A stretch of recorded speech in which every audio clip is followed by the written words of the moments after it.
Sözleşme yok, bir şey yok. Kağıt edeceğim diye bir şey tutturabilir Bakın mi? yumurtadan bir şey çıkmış mı Köle abi?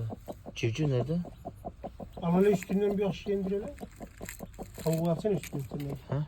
Tavuğu aşağı atalım. Aha. Yeni daha bak içine çık. Hangisinden ses çık.